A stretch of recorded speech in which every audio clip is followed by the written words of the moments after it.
وزیر اعلیٰ پنجاب مریم نواز کی ہدایت پر سرگودا ڈویژن میں کھلی کچہری کا انعقاد کیا گیا، جس میں تمام افسران نے شرکت کی اور عوام کی درخواستیں اور شکایات سنی۔ مزید جانتے ہیں ڈان نیوز کے نمائندے سیف خان سے۔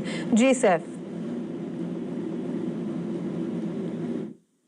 جی بالکل، اس وقت میں سرگودا آرٹ کونسل میں موجود ہوں کہ جہاں پر وزیر اعلیٰ پنجاب مریم نواز کی ہدایت پر کھلی کچہری کا انعقاد کیا گیا۔ یہاں پر ضلع بھر کے تمام افسران سمیت ساحل موجود ہیں اور وہ اپنی شکایات درج کرا رہے ہیں۔ اس وقت بھی ہمارے ساتھ ایک شہری موجود ہے، ہم ان سے بات کرتے ہیں کہ آج کی کھلی کچہری کے حوالے سے ان کا کیا کہنا ہے۔ جی السلام علیکم۔ جی وعلیکم السلام۔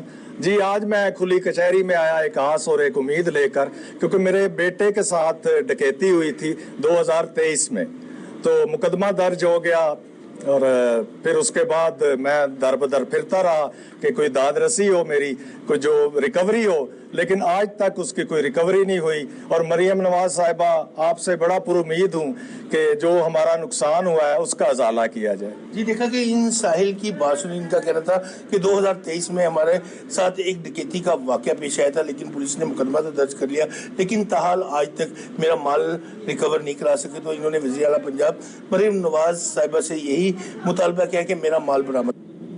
بہت شکریہ سیف آپ کا۔